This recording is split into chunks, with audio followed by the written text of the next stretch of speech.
Hello and welcome to my channel. I am the Western Viking and today I will be doing a video on an absolute legend of history. As you may know, the very first video I ever did was almost 6 years ago. This was a video about the life of a great historical figure named Julius Caesar. I decided I would therefore go back to where it all started and make another video on one of the greatest and most legendary characters in history. Spartan King Leonidas I. Leonidas was born around 540 BCE in the Greek city-state of Sparta. His father was King of Sparta, Alexandridas II. Leonidas, as a royal descendant, had privileges other Spartans did not have, but for the most part he was raised in the exact same manner as every other Spartan boy. Spartans are today still known as the strongest warriors in all of history. They were bred for combat, and from a very young age they were intensely trained to be the strongest and toughest warriors to ever walk the earth. When a Spartan infant was born, it was checked for any disabilities or weaknesses. Weak and handicapped babies would be disposed of. At age 7, every Spartan boy started their intense physical military training. On top of that, they also learned other skills like, for example, hunting and how to read and write. Spartan boys were molded to be tough in every possible way. They had, for example, no shoes for the purpose of toughening their feet. At age 12, they received one red cloak once a year to get hardened for both hot summers and cold winters. They also only received strict rations of food to prevent warriors getting too sluggish from being full. In Spartan society, there was also a lot of fat shaming.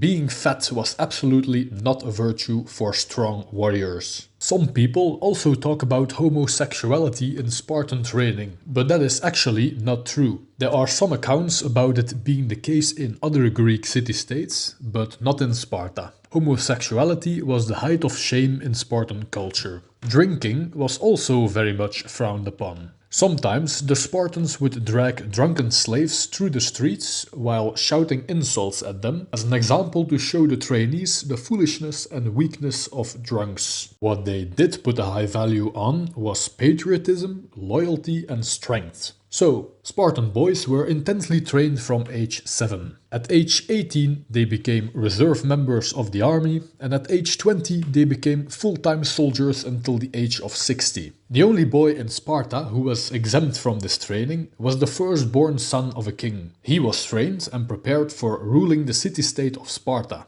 Leonidas, however, was not the firstborn son of the king. He was trained to be a Spartan warrior just like everyone else. So when King Alexandridas died, the throne was inherited by Leonidas' older brother, Cleomenes I. Leonidas became a hoplite warrior who served in the phalanx. Leonidas then also married the beautiful Gorgo. Spartan women were known in all of Greece to be exceptionally beautiful. Spartan society was highly martial in nature, and so the women were also trained to be strong, healthy, attractive and fit to breed more Spartan warriors. When Spartan warriors went off to battle, the Greek women would say to their men, "Come back with your shield or on it." Surrender was absolutely not an option. Victory or death.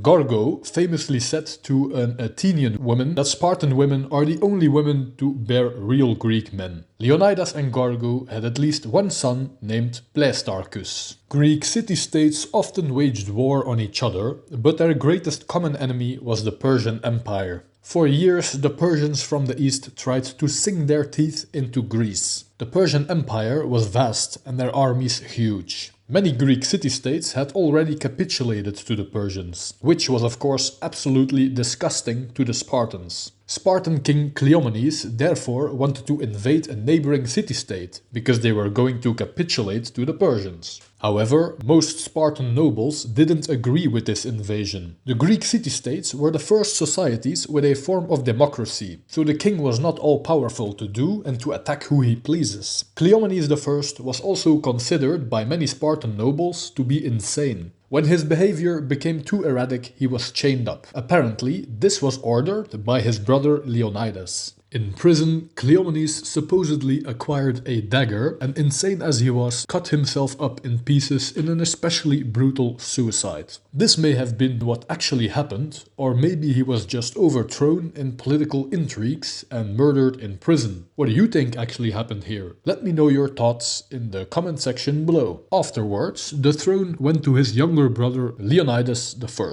Nevertheless, the Persian threat was still very grave. Persian King Darius, also known as King of Everything, had conquered many lands but could never conquer Greece. He had been defeated at the Battle of Marathon 10 years prior. His son Xerxes was now in power, and he wanted revenge and to succeed where his father had failed. Fueled with revenge, he had amassed an army many times larger than that of his father. It was estimated to be between 100,000 and 300,000 men strong. To counter this grave threat, the Greek city-state of Athens assembled 32 Greek city-states to form an alliance against the Persians. Sparta joined as well. In 480 BCE, King Xerxes conquered the whole of Macedonia. His armies were now to the north of Greece, and Greece itself was their next ultimate target. King Leonidas believed the Greeks should not wait until the Persian hordes came upon them, but believed they had to deal the first blow to them.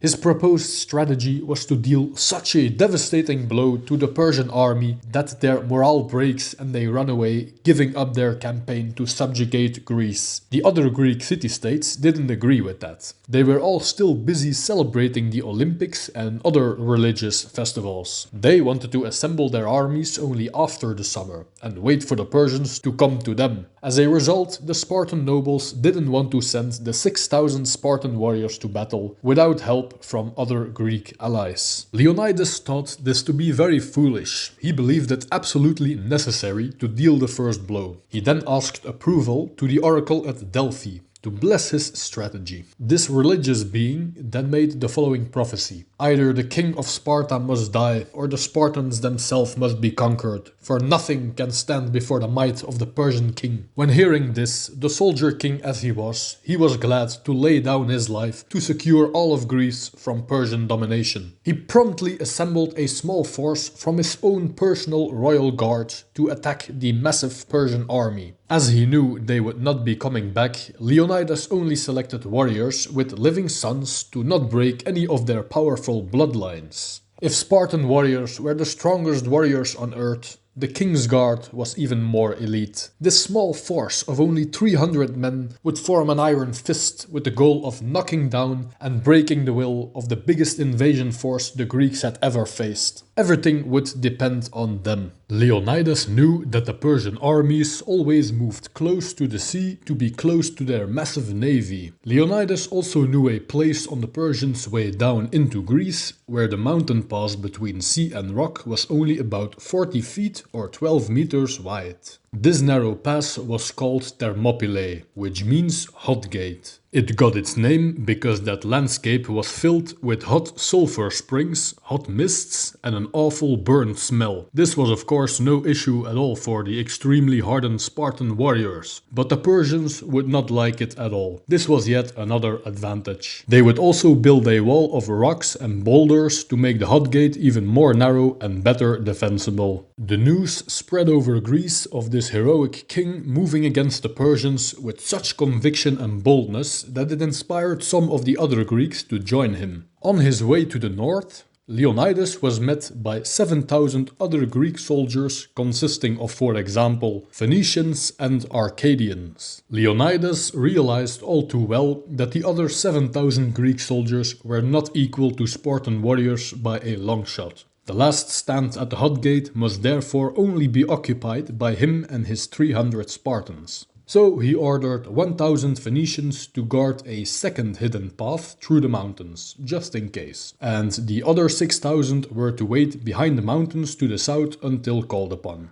And so, after a couple of days, the massive Persian army arrived at Thermopylae. Persian King Xerxes found it brave and also amusing to see these 300 men stand against 300,000. He then sent a messenger to tell the Spartans to submit and lay down their arms. To which King Leonidas famously responded with molon labe, meaning come and get them. So Xerxes sent out a first wave of 4,000 soldiers to quickly dispose of them. To his dread, however, this force of 4,000 against 300 was utterly destroyed. He leaped out of his throne, shouting angrily. He could not believe it. The Persians then tried to take them out by showering them with thousands of arrows, but the arrows had little to no effect against the tightly formed phalanx of strong Spartan shields. Xerxes then sent 10,000 of his strongest warriors at them. These strong Persian soldiers were his own personal guard and were named the Immortals. But to his absolute horror, they as well were slaughtered at the hot gate.